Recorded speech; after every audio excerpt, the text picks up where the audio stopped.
Praise lord. మన ప్రభు అయిన యేసుక్రీస్తు నామములో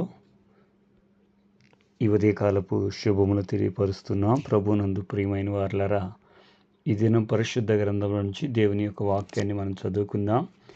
కీర్తన గ్రంథము 31వ కీర్తన 19వ వాక్యాన్ని కనుక మనం చదువుకున్నట్లయితే ఇక్కడ ఈ విధంగా మాట్లాడుతూ ఉన్నాడు. ఏమని మాట్లాడుతున్నాడంటే, నీ యందు భయభక్తులు గల వారి నిమిత్తము నువ్వు సిద్ధపరిచిన మేలు ఎంతో గొప్పది. ప్రియ సహోదరి సహోదరుడా, ఈ ఉదయకాలం ప్రభు నీతో మాట్లాడుతున్న మాట ఏమన్నాడంటే, దేవుని అందరి నువ్వు భయభక్తులు కలిగి ఉన్నట్లయితే దేవుడు నీకు ఒక మేలును సిద్ధపరిచాడు. ఈ రోజున ఈ వాక్యం వింటున్న సహోదరి సహోదరుడా, ఈ ఉదయకాలం నువ్వు దేవుని ఎడల భయభక్తులు కలిగి ఉన్నట్లయితే దేవుని ఎడల భయభక్తులు కలిగిన వారి కోసం దేవుడు ఒక మేలును సిద్ధపరిచాడు. ఈ రోజున ఆ మేలును పొందుకోవాలి. ఏ మేలు దేవుడు నీ కొరకు సిద్ధపరిచాడు? ఆయన సిద్ధపరిచినది ఏంటి నీ కొరకు? ఈ ఉదయకాలం ఈ రోజున మనుషులు అనేకులు నా కొరకు ఏమి సిద్ధపరచలేదే, నా కొరకు నా తల్లిదండ్రులు ఏమి సిద్ధపరచలేదే, నా బంధువులు నా కొరకు ఏమి సిద్ధపరచలేదే అని నువ్వు చింతపడుతూ ఉన్నావు. దేవుని యొక్క వాక్యం మాట్లాడుతుంది, ప్రభు మాట్లాడుతున్న మాట, దేవుడు ఈరోజు నీ కొరకు ఏమి సిద్ధపరిచాడు? దేవుడు అంటే నువ్వు భయపడుతున్నట్లయితే, దేవుని యందు భయభక్తులు కనుక నువ్వు కలిగి ఉన్నట్లయితే, దేవుని యొక్క వాక్యం అంటుంది, దేవుడు నీ కొరకు సిద్ధపరుస్తున్నాయి. దేవుడు ఏమి సిద్ధపరుస్తున్నాడు అని మనం జాగ్రత్తగా గమనించినట్లయితే ఇక్కడ మాట్లాడుతున్నాడు. మొదటి సమూయేలు గ్రంథము 12వ అధ్యాయము 14వ వాక్యాన్ని కనుక మనం చదువుకున్నట్లయితే, మీరు యెహోవా యందు భయభక్తులు కలిగి ఆయన మాటలను విని అనుసరించిన యెడల, ఇక్కడ అంటున్న మాట, మీకు క్షేమము కలుగును. ప్రియ సహోదరి సహోదరా, దేవుడంటే నువ్వు భయపడి దేవుని మాట విన్న వ్యక్తిగా నువ్వు ఉంటున్నట్లయితే దేవుడు నీ కొరకు ఏమి సిద్ధపరుస్తున్నాడు అంటే క్షేమాన్ని సిద్ధపరిచేవాడుగా ఉంటున్నాడు. దేవుని యందు భయభక్తులు కలిగి నువ్వు జీవించినట్లయితే దేవుడు నీకు మేలును సిద్ధపరిచేవాడుగా ఉంటున్నాడు. దేవుడంటే నువ్వు భయపడి దేవుని యందు విశ్వాసం కలిగిన వ్యక్తిగా నువ్వు ఉన్నట్లయితే దేవుడు నీ కొరకు ఏమి సిద్ధపరుస్తున్నాడంటే క్షేమాన్ని సిద్ధపరుస్తున్నాడు. ఈ రోజున ఎటు వెళ్ళినా మనం క్షేమంగా వస్తామో రామో తెలియని పరిస్థితుల్లో నీవు నేను మనందరం ఉంటున్నాం. కానీ దేవుని యొక్క వాక్యం అంటుంది, దేవుని అందరి భయభక్తులు కలిగిన వారి కోసం ఆయన మేలును సిద్ధపరిచాడు. ప్రియ సహోదరి సహోదరుడా, ఎప్పుడైతే నువ్వు దేవుని అందరి భయభక్తులు కలిగి ఉంటావో ఆయన నీ కొరకు మేలును సిద్ధపరిచారు. ఈరోజు నీ కొరకు అనేకులు డబ్బులు సిద్ధపరచవచ్చు, బంగారాన్ని సిద్ధపరచవచ్చు, కానీ క్షేమాన్ని ఎవరివ్వలేరు. ఈ భయంకరమైన దినాల్లో, ఈ భయంకరమైన పరిస్థితుల మధ్య ప్రభు అంటున్నాడు, ఇదిగో నేనంటే భయపడుతున్నావు, నా యందు భయభక్తులు కలిగి ఉన్నావు కాబట్టి నీ కొరకు నేను క్షేమాన్ని సిద్ధపరిచాను అంటున్నాడు. దేవుని యందు నువ్వు విశ్వాసం కలిగి ఉన్నప్పుడు దేవుడు నీకు క్షేమాన్ని ఇస్తాడు. నీ ప్రయాణంలో క్షేమాన్ని ఇస్తాడు, నీ ఉద్యోగంలో క్షేమాన్ని ఇస్తాడు, నీ కుటుంబంలో క్షేమాన్ని ఇస్తాడు, నువ్వు చేసే పనిలో నీకు క్షేమాన్ని ఇస్తాడు, నీ బిడ్డలకు క్షేమాన్ని ఇచ్చేవాడుగా ఉంటున్నాడు, నీ తల్లిదండ్రులకు క్షేమాన్ని ఇచ్చేవాడుగా ఉంటున్నాడు. ఈరోజు నువ్వు ఆలోచిస్తున్నావేమో, నాకు ఏ క్షేమం లేదు, నాకు ఏ ఆధారం లేదని బాధపడుతున్నా ప్రియ సహోదరి సహోదరుడా, ప్రభు నీతో మాట్లాడుతున్న మాట, దేవుని యందు భయభక్తులు కలిగిన వారి కోసం దేవుడు ఏమి సిద్ధపరిచాడు అంటే మొట్టమొదట ఒక శ్రేష్టమైన మేలును సిద్ధపరిచిన వాడుగా ఉంటున్నాడు. రెండోది, ప్రభు నీ కొరకు క్షేమాన్ని సిద్ధపరిచిన వాడుగా ఉంటున్నాడు. కీర్తన గ్రంథము 34వ కీర్తన 7వ వాక్యాన్ని కనుక మనం చదువుకున్నట్లయితే, దేవుని యందు భయభక్తులు కలిగిన కోసం ఆయన రక్షణ సిద్ధపరిచాడు. ప్రతి పరిస్థితుల్లో నిన్ను రక్షించేవాడుగా ఉంటున్నాడు. ప్రతి అపాయం నుంచి నేను రక్షించేవాడుగా ఉన్నాడు. ప్రతి శోధన నుంచి నేను రక్షించేవాడుగా ఉంటున్నాడు. ఈ రోజున అనుకుంటున్నావేమో, ఈ పరిస్థితుల నుంచి, ఈ అనారోగ్యం నుంచి, ఈ ఊబి నుంచి నన్ను రక్షించేవారు ఎవరు లేరని బాధపడుతున్నా ప్రియ సహోదరి సహోదరుడా, ఈ ఉదయకాలం ప్రభు నీతో మాట్లాడుతున్న మాట ఏమంటున్నాడు అంటే, ప్రతి పరిస్థితుల నుంచి నేను నిన్ను రక్షిస్తానంటున్నాడు. ఆయన నీకు ప్రతి మేలును సిద్ధపరిచే దేవుడు. గొప్ప మేలుని నీ కొరకు సిద్ధపరిచాడు. నీకు క్షేమాన్ని సిద్ధపరిచాడు. మూడోది, నీ కొరకు ఆయన రక్షణను సిద్ధపరిచిన వాడుగా ఉంటున్నాడు. తర్వాత కనుక మనం దేవుని యొక్క వాక్యాన్ని కనుక మనం జాగ్రత్తగా గమనించినట్లయితే కీర్తన గ్రంథము 103వ కీర్తన 11వ వాక్యంలో అంటున్నాడు, ఆయన యందు భయభక్తులు కలిగిన వారి ఎడల ఆయన కృప అధికంగా ఉన్నది. దేవుడు నీ కొరకు కృపను సిద్ధపరిచాడు. ప్రియ సహోదరి సహోదరుడా, దేవుని కృపని ఎడల ఉన్నట్లయితే ఆ కృప నిన్ను ఉన్నతమైన వాడిగా చేసేదిగా ఉంటుంది. దేవుడు అంటున్నాడు దావీదుతో, ఇదిగో సౌలుకు నా కృప దూరమైంది కానీ దావీదుకు నా కృప దూరం అవుదంటున్నాడు. ఇదిగో దేవుని కృప నిన్ను ఉన్నతమైన స్థితిలో నిలబెట్టగలిగింది. దేవుని కృప నువ్వు ఎక్కడైతే అవమానింపబడ్డావో, ఎక్కడైతే హేళన చేయబడ్డావో, ఎక్కడైతే నువ్వు దుఃఖపడ్డావో అదే స్థితిలో నుంచి నిన్ను ఉన్నతమైన స్థితిలోనికి నిలబెట్టగలిగింది దేవుని కృప. ప్రియ సహోదరి సహోదరా, దేవుని కృపను ఆశ్రయించు.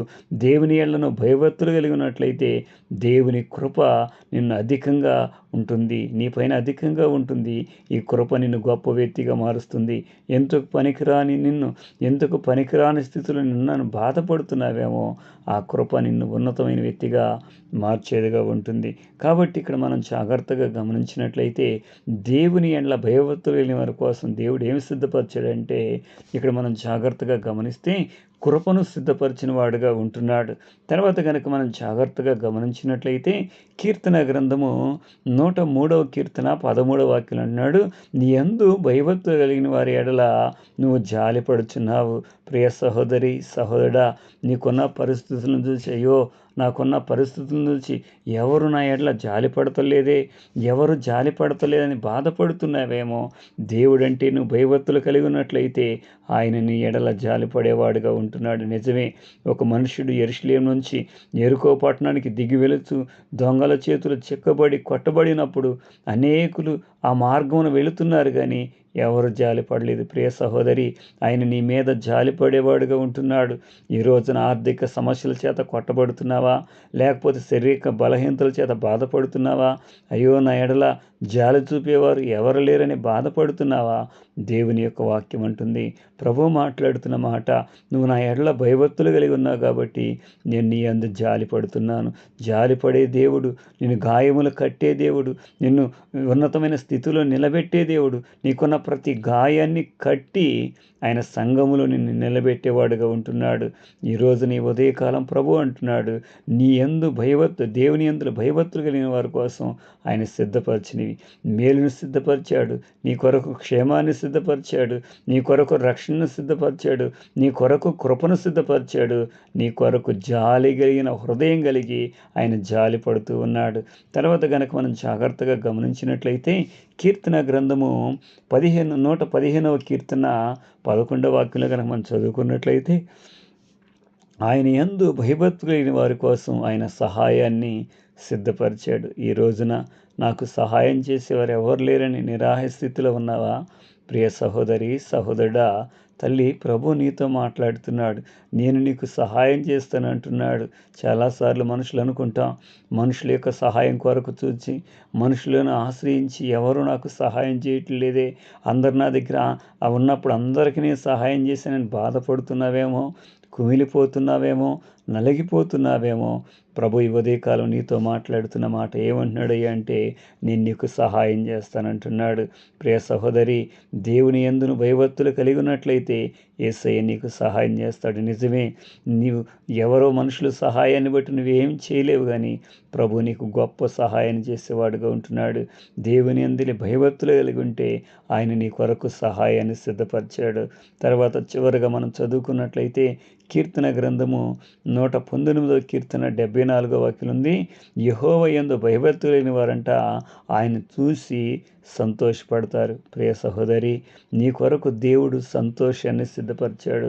ఎటు చూసినా సమస్యలు, ఎటు చూసినా కలవరాలు, ఎటు చూసినా దుఃఖము, ఎటు చూసినా ఆవేదన మిగులుతున్నదా? అయితే అటు కాదు కానీ దేవుని వైపు నువ్వు చూడు, దేవుని యందు భయభక్తులు కలిగి ఉండు. ప్రభు నీ కొరకు సంతోషాన్ని సిద్ధపరుస్తున్నాడు. ఈరోజు ఎన్నో పరిస్థితులను చూసి అయ్యో నా జీవితం ఇట్లా అయిపోయింది, నాకు సహాయం చేసేవారు ఎవరు లేరని నువ్వు కుమిలిపోతున్నావేమో, నలిగిపోతున్నావేమో. ప్రభు నీతో మాట్లాడుతున్నాడు. ఈ ఉదయకాలం దేవుని యందు భయభక్తులు కలిగి ఉండి, ప్రసంగి అంటున్నాడు కదా, దేవుని యందు భయభక్తులు కలిగి ఉండండి. నిజమే, దేవుని యందలి భయభక్తులను కలిగి ఉన్నప్పుడు దేవుడు నీ కొరకు మేలును సిద్ధపరిచాడు. దేవుడు నీ కొరకు క్షేమాన్ని సిద్ధపరిచాడు. దేవుడు నీ కొరకు రక్షణను సిద్ధపరిచాడు. దేవుడు నీ కొరకు కృపను సిద్ధపరిచాడు. దేవుడు నీ కొరకు జాలిని సిద్ధపరిచాడు. దేవుడు నీ కొరకు సహాయమును సిద్ధపరిచాడు. దేవుడు నీ కొరకు సంతోషాన్ని సిద్ధపరిచాడు. ఇవి నీ జీవితంలో కావాలయ్యి అంటే దేవుని యందలి భయభక్తులు కలిగి ఉండు. దేవుని యొక్క వాక్యాన్ని చదువు, ప్రభు సన్నిధిలో ప్రార్థన చేయి. ప్రభు నీ జీవితంలో గొప్ప కార్యాలు జరిగిస్తాడు. ఆ గొప్ప దేవుని యందు విశ్వాసం కలిగినట్లయితే, ప్రభువా ఇంతకాలం మనుషులకు ఏళ్ళని భయభక్తులు కలిగి ఉన్నాను, మనుషులంటే భయపడే స్థితిలో నేను ఉన్నానయ్యా. ఈరోజు నాకు అర్థమైంది, నీ యందు భయభక్తులు లేని వారి కోసం నువ్వు అనేకమైన మేలులు సిద్ధపరిచేవని. ఈరోజు నా కుటుంబంలో ఆ మేలు కావాలి నాయనా, నా కుటుంబంలో ఆ దీవెన కావాలి, నా బిడ్డలకు క్షేమాన్ని కావాలి, నా బిడ్డలకు రక్షణ కావాలి అని గనక నువ్వు ఆశించినట్లయితే ఈ ఉదయకాలం ప్రార్థనలు ఏకీవించు.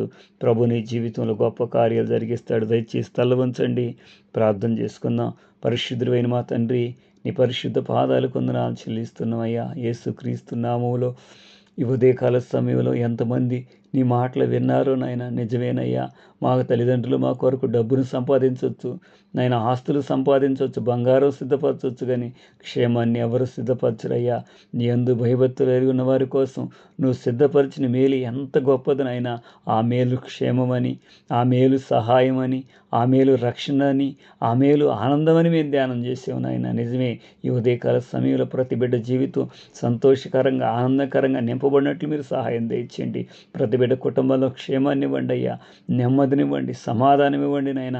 నీ సాక్షులుగా నిన్ను గణపరిచే వరకు బిడ్డలుంటానికి సహాయం దయచేసి మీరు మహిమ పొందమని యేసు నామములో అడుగుచున్నాము తండ్రి, ఆమేన్.